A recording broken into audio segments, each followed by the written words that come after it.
Hello friends, আজকের ক্লাসে আমি পড়াবো হচ্ছে পাইথনে ক্লাস আর অবজেক্ট সম্বন্ধে বলবো। তাহলে ক্লাস আর অবজেক্ট যেহেতু আমাদের পাইথনে সবই হচ্ছে কিন্তু অবজেক্ট হিসেবেই ট্রিট হয়। যা কিছু আছে ওখানে পাইথনে যা ফাংশন আছে, যা ডেটা টাইপ আছে, সবই আমরা প্রথমেই বলেছিলাম, ইন্ট্রোডাকশনে অলরেডি বলেছিলাম যে পাইথন কিন্তু টোটালটাই হলো অবজেক্ট ওরিয়েন্টেড প্রোগ্রামিং এবং এখানে সবটাই হলো অবজেক্ট হিসেবে ট্রিট হচ্ছে।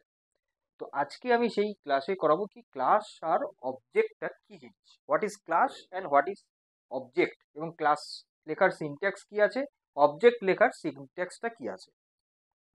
তাহলে প্রথমে হচ্ছে ক্লাসটা কি। ক্লাসটা হচ্ছে ক্লাসটা হলো একটা set of attributes or properties. কিরকম, যেমন হচ্ছে ভেহিকেল, যদি আমি বলি ভেহিকেল মানে গাড়ি, তো ভেহিকেল যদি একটা ক্লাস হয় তাহলে ভেহিকেলের মধ্যে তো সবই ভেহিকেল পড়ছে, যেমন আম, একটা ফোর হুইলারও একটা ভেহিকেল পড়ছে, আবার টু হুইলারও একটা ভেহিকেল পড়ছে, আবার থ্রি হুইলারও একটা ভেহিকেলের মধ্যেই পড়ছে। তাহলে ভেহিকেল যে যানবাহন, সে যানবাহন যদি আমি একটা ক্লাস হিসেবে ধরি, তাহলে তার যে অ্যাট্রিবিউট আর প্রপার্টিস গুলো রয়েছে, যেমন আমি যদি একটা ভেহিকেলের মধ্যে আমি ধরি যে ভেহিকেলটা কিরকম, সেটা কি ফোর হুইলার না টু হুইলার, সেটা কি ব্যাটারিতে চলে না পেট্রোল ডিজেলে চলে। তাহলে এই যে জিনিস, এই যে প্রপার্টি গুলো, এই যে অ্যাট্রিবিউট গুলো বলা, এই একসাথে যখন আমি এটাকে একসাথে যখন আমি বলবো, মানে এই টোটাল সেটটাকে আমি যখন আইডেন্টিফাই করবো, মানে টোটাল ভেহিকেলটাকে আমি আইডেন্টিফাই করছি একটা নাম দিয়ে, অবশ্যই সেটা একটা ভ্যারিয়েবল হতে হবে। সে একটা নাম দিয়ে যখন আমি এই পুরো সেটটাকে আইডেন্টিফাই করছি, তখনই কিন্তু সেটাকে বলা হচ্ছে ক্লাস। তাহলে class is a set of attributes or properties বা অ্যান্ড প্রপার্টিস। তো এই কোনো অ্যাট্রিবিউট আর প্রপার্টিসের যদি কোনো সেট হয়, তাহলে সেটাকে আমরা বলবো ক্লাস। যেটা আমি এক্সাম্পল হিসেবে বললাম, যে আমরা যদি একটা যানবাহনকে ধরি, আমি যানবাহনকে যদি আমি একটা ক্লাস হিসেবে ট্রিট করি, তাহলে তার আন্ডারে যানবাহন সেটা ফোর হুইলার হতে পারে বা টু হুইলার হতে পারে। এবার ফোর হুইলার সেটা কি ব্যাটারিতে চলছে না ডিজেল পেট্রোলে চলছে। তাহলে এই যে অ্যাট্রিবিউট গুলো, যে প্রপার্টি গুলো, সেটাকেই একসাথে আমরা যখন একটা ভ্যারিয়েবল নাম দিয়ে যখন আমি টোটাল ভেহিকেলটাকে আমি বোঝাবো, ট্রিট করব, তখন সেটাকে আমরা বলবো হচ্ছে ক্লাস। বোঝা গেল? এইবার ক্লাসের সিনট্যাক্সটা কি, ক্লাসটা আমরা কিভাবে লিখব। ক্লাসের সিনট্যাক্সটা হচ্ছে, আমরা পাইথনে ক্লাস বলে একটা কিওয়ার্ড আছে, যে কিওয়ার্ডটা প্রথমে দিতে হবে, দিয়ে এখানে একটা নাম, যেমন আমি ভেহিকেল বললাম, আমি ভেহিকেল বলে আমি একটা ক্লাস নিচ্ছি, তারপরে অবশ্যই কোলন পড়বে। যেরকম পাইথনে সব জায়গাতেই কোলনটা থাকছেই, কোলন থাকছে, তার মানে কি আছে, ক্লাস নিচ্ছি আমি ভেহিকেল হিসাবে। তাহলে ক্লাস স্পেস ভেহিকেল মানে ক্লাসের নাম, কোলন, কার্সার এখানে অটোমেটিক আসবে, এখানে statement one, statement two, statement three, এখানে পরপর তার স্টেটমেন্টগুলো চলবে। এটাই হলো বেসিক্যালি ক্লাসের সিনট্যাক্সটা, আমরা ক্লাস কিভাবে লিখবো। এবার যেমন এখানে আমি যদি ভেহিকেলের আমি যে ক্লাসটা নিচ্ছি, এবার তার আন্ডারে আমি দিলাম যে ভেহিকেলটা কিরকম, মানে তার একটা নিচ্ছে হলো টাইপ, কি টাইপের ভেহিকেলটা, কি টাইপের, আমি এখানে দিলাম হচ্ছে ভেহিকেলটা হচ্ছে ফোর হুইলার, দিলাম হচ্ছে ফোর হুইলার, ফোর হুইলার। তারপরে কি দিলাম, তারপরে দিলাম হচ্ছে এটা, এটার ফুয়েল কি আছে, ফুয়েল, ফুয়েল দিলাম হচ্ছে আমি ব্যাটারি সাপোজ। তাহলে এই দুটো হচ্ছে কি তার অ্যাট্রিবিউট বা প্রপার্টিস হলো। তাহলে অ্যাট্রিবিউটস আর প্রপার্টিস, এই দুটো প্রপার্টিস বা দুটো অ্যাট্রিবিউটস নিয়ে এই ক্লাসটা হয়ে গেল ভেহিকেল। তাহলে এই যে একটা আমি কি করলাম, এইটাই হলো হচ্ছে একটা ক্লাস হলো। এইবার আমি বলবো হচ্ছে অবজেক্ট। তাহলে অবজেক্টটা কি জিনিস, ক্লাস তো আমি বুঝে গেলাম যে হ্যাঁ ক্লাস, এটা আমি বুঝলাম যে হ্যাঁ এটা একটা সেট অফ অ্যাট্রিবিউটস আর প্রপার্টিস এর সেট, একসাথে সেটকে আমরা বলছি হচ্ছে ক্লাস। এইবার অবজেক্ট তাহলে কি জিনিস, হ্যাঁ এবার ক্লাস তো ডিফাইন হলো, এখানে আমি ক্লাসটা তো আমি ডিফাইন করে দিলাম যে হ্যাঁ ভেহিকেল বলে ক্লাস আছে, তার আন্ডারে টাইপ একটা অ্যাট্রিবিউট আছে, তার আন্ডারে ফুয়েল একটা অ্যাট্রিবিউট আছে, তার প্রপার্টি গুলো আছে যে ফোর হুইলার আর একটা ব্যাটারিতে চলছে। ঠিক আছে, এইবার এটা কিন্তু জাস্ট ডিফাইন হলো। এইবার এটাকে তো আমাকে কল করতে হবে, যেরকম ফাংশন আমরা ডিফাইন করি, ডিএফ লিখে ফাংশনের নাম দিয়ে ফাংশনটাকে আমরা ডিফাইন করছি। কিন্তু ফাংশনটাকে যখন আমরা কল করছি তখন তো এক্সিকিউট, তখন তো আমাকে রেজাল্টটা দিচ্ছে, তখন ফাংশনটা এক্সিকিউট হচ্ছে। এবার ফাংশনটা যতক্ষণ আমি কল না করছি ততক্ষণ তো সেটা এক্সিকিউট হবে না।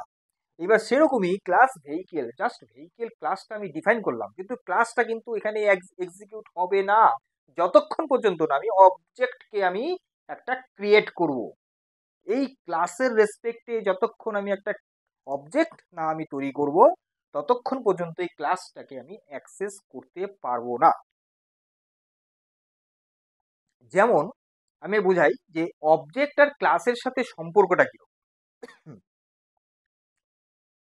কোন একটা ব্যক্তি, তার ব্যক্তিকে যদি আমি একটা ক্লাস হিসেবে ট্রিট করি, একটা হিউম্যান বিংস, তাকে আমি যদি একটা ক্লাস হিসেবে ট্রিট করি, একটা মানুষের কি থাকে, হাত থাকে, পা থাকে, থাকে। তো এবার সেই মানুষটা, সেই ব্যক্তিটার তো একটা নাম থাকছে, সেই ব্যক্তিটা তো একটা নামে পরিচিত, হয় রাম, শ্যাম, যদু, মধু, কেউ তো একটা নামে তাকে সে পরিচিত। তাহলে তাহলে সেই ব্যক্তিটার যে নামটা, সেই নামটাই হচ্ছে সেই ব্যক্তিটার হলো অবজেক্ট। আমি ওই ব্যক্তিটাকে চিনবো কিভাবে? রাম দিয়ে চিনবো, যে হ্যাঁ ওই ব্যক্তিটা হচ্ছে রাম। এবার ওই ব্যক্তিটার যদি কোনো নামই না থাকতো তাহলে ওই ব্যক্তিটাকে কে চিনতো? কেউই চিনতো না। তাহলে সেই রকমই যদি একটা ব্যক্তিকে আমরা নাম দিয়ে আইডেন্টিফাই করতে পারছি, তাকে অ্যাক্সেস করতে পারছি, তাকে আমি চিনতে পারছি, সেরকমই একটা ক্লাস যখন আমি একটা ডিফাইন করলাম, সেই ক্লাসটাকে চিনবো, তার ক্লাসটাকে অ্যাট্রিবিউট প্রপার্টি গুলোকে আমি অ্যাক্সেস করব কিভাবে? তাকে একটা নাম দিতে হবে, যে নামটা দিয়ে আমি ওই ক্লাসের অ্যাট্রিবিউট আর অবজেক্টিভকে আমি ফেচ করতে পারবো, অ্যাক্সেস করতে পারবো। তো সেই নামটাই হলো হচ্ছে অবজেক্ট। এইবার ক্লাসের অবজেক্টকে আমি ডিফাইন করব কি করে? এটা ক্লাসের সিনট্যাক্স গেল। এইবার এই ক্লাসটারই যদি আমি একটা অবজেক্ট বানাই তাহলে কি রকম হবে? তাহলে জাস্ট V1 আমি একটা নাম দিলাম, যে কোনো নাম। এগুলো ভ্যারিয়েবল, এটা একটা ভ্যারিয়েবল, এটাও ভ্যারিয়েবল। তো এই একটা ভ্যারিয়েবল দিলাম যেটা V1, যেটা কি এই ভেহিকেল ক্লাসের অবজেক্ট। তাহলে ভেহিকেল এইরকম, যেরকম আমরা ফাংশন লিখি, প্যারেনথেসিস দেই, ঠিক সেম ভাবে এই অবজেক্ট মানে ও একটা মেথড হিসাবে ট্রিট করে, একটা ফাংশন হিসাবে ট্রিট করে, যে ফাংশনটা নাম হচ্ছে V1, যে অবজেক্ট হিসাবে এখানে পরিচিত। এইবার এই V1 দিয়ে আমি একবার তার টাইপকে নিতে পারবো, আবার এই অবজেক্টটা দিয়ে একবার আমি তার ফুয়েলটাকে নিতে পারবো। যেমন অ্যারে, অ্যারে কি হয়, সেম টাইপের ডেটা থাকতে হবে তার মধ্যে। যদি স্ট্রিং অ্যারে হয় তাহলে স্ট্রিংই থাকবে, যদি নিউমেরিক থাকলে নিউমেরিকই থাকবে, যদি ফ্লোটিং হয় তাহলে ফ্লোটিং থাকবে। কখন এই ডিফারেন্ট টাইপের ডেটা কিন্তু অ্যারের মধ্যে হবে না, তাই তো? এরা তো সেই রকমই যদি অবজেক্ট হয়, অবজেক্ট তো সেম, যে একই রকমের ডেটাটাকে ও কি করে ফেচ করতে পারে। কখনোই এই V1 ও টাইপ আর ফুয়েলকে একসাথে নিতে পারবে না। একেন কি হবে, একবার আমি টাইপকে অ্যাক্সেস করতে পারবো, একবার V1 দিয়ে একবার ফুয়েলকে অ্যাক্সেস করতে পারবো।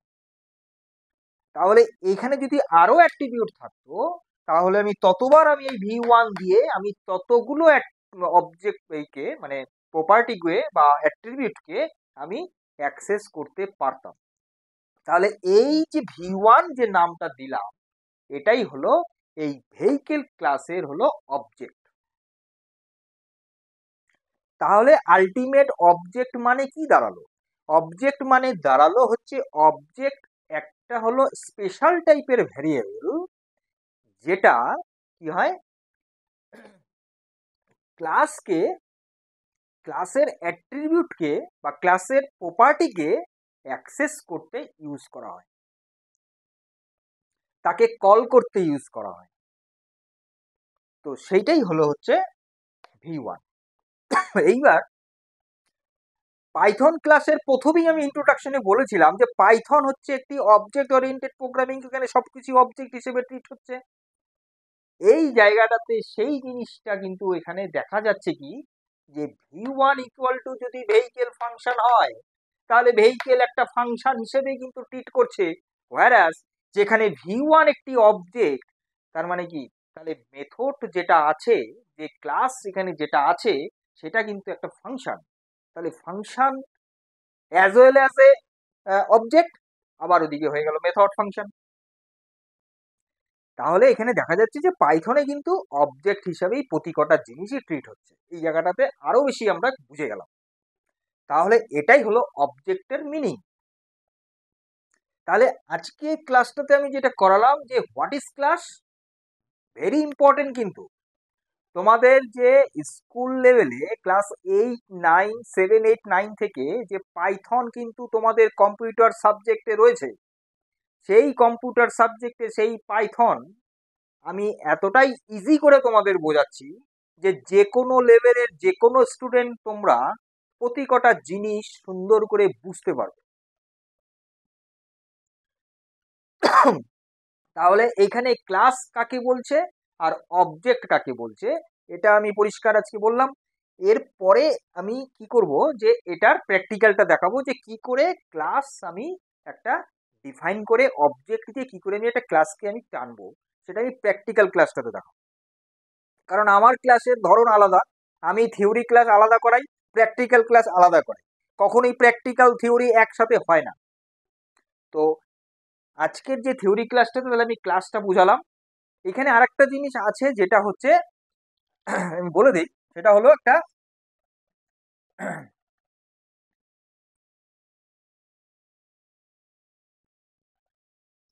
এই ইনিশিয়াল বলে একটা ফাংশন আছে, ইনবিল্ট ফাংশন, যেটা ওই সেম ওই ভেহিকেল যে আমি ক্লাসটা নিয়েছি, মানে ওই ক্লাসটাকেই বোঝায়, সেলফ, নিজেকে বোঝায়। এই ইনিশিয়ালাইজ, এই একটা মেথড আছে, ইনবিল্ট মেথড, যে মেথডটা ক্লাসটাকে নিজেকেই বোঝায়। এবং এইটা এটা এই ইনিশিয়ালাইজ, এই মেথডটা ইনিশিয়ালাইজ হয়ে যায় কখন, যখনই একটা ক্লাস ক্রিয়েট হচ্ছে, এবং যখন অবজেক্টটা যখন ওই ক্লাসটাকে যখন কল করছে, মানে যখন আমি যে এখান থেকে যখন কল করা হচ্ছে, যখন অ্যাক্সেস করা হচ্ছে, সঙ্গে সঙ্গে এই ইনিশিয়ালাইজ ফাংশনটা কিন্তু এক্সিকিউট হয়ে যায় বাই ডিফল্ট। এটা ইন্টারনাল লেভেল, এবং এটাকে কনস্ট্রাক্টর হিসেবে ইউজ করা হয়। কনস্ট্রাক্টর মিনিং আমি পরবর্তী ক্লাসে আরো বোঝাবো, পলিমরফিজমও আছে, অনেক কিছু আছে। তো কনস্ট্রাক্টর আমি একটু বলে রাখি, কনস্ট্রাক্টর মানে হচ্ছে যে যখন ক্লাস তার সেম নাম দিয়েই যখন একটা ফাংশন হবে, মেথড হবে, মানে ওকে নিজেকেই যখন কল করবে, মানে এখানে যেমন ভেহিকেল যে ক্লাস, ভেহিকেল বলেই কিন্তু একটা মেথড থাকবে, এর ভেতরে থাকতে পারে, যে মেথডটা নিজেকেই নিজে কল করছে। ঠিক আছে, যেরকম রিকার্সিভ ফাংশন আমি বুঝিয়েছিলাম, ঠিক সেম জিনিস। রিকার্সিভ ফাংশনও হচ্ছে ওয়ান টাইপ অফ কনস্ট্রাক্টরের মতনই কাজ করে, নিজেকে নিজে কল করছে। তাহলে এখানেও হচ্ছে সেইটা, যেটা এই ইনিশিয়ালাইজ এই মেথডটাই হলো কনস্ট্রাক্টর হিসেবে কাজ করে। তো এইসব বিষয়গুলো আমি প্র্যাকটিক্যালি আরো ভালো করে বুঝিয়ে দেবো, দেখিয়ে দেবো। আমি থিওরিটাকে বুঝিয়ে দিলাম তোমাদের, যে ক্লাস কি জিনিস, ক্লাসকে সিনট্যাক্স কি আছে, অবজেক্ট কি জিনিস, অবজেক্টকে আমি কি করে ডিফাইন করব, কি তার সিনট্যাক্স আছে, কি অবজেক্ট কি কিভাবে ক্লাসের ভ্যারিয়েবলটাকে কি কিভাবে অ্যাক্সেস করা যাবে, এইভাবে করা যাবে, এবং ইনিশিয়ালাইজ ফাংশনটা কি, এগুলো আমি প্রত্যেকটা জিনিস থিওরি বোঝালাম, এবং প্র্যাকটিক্যালটা পরবর্তী ক্লাসে আমি দেখিয়ে দেবো। তাহলে একদম ক্লাস অবজেক্ট সম্বন্ধে পুরোপুরি ধারণা তোমাদের ক্লিয়ার হয়ে যাবে। তাহলে আজকের ক্লাসটা এই পর্যন্ত হইলো। পরবর্তী ক্লাসের জন্য তোমরা সুস্থ থাকো, ভালো থাকো। আমি আগামী ক্লাসে আসছি এটার প্র্যাকটিক্যালটা।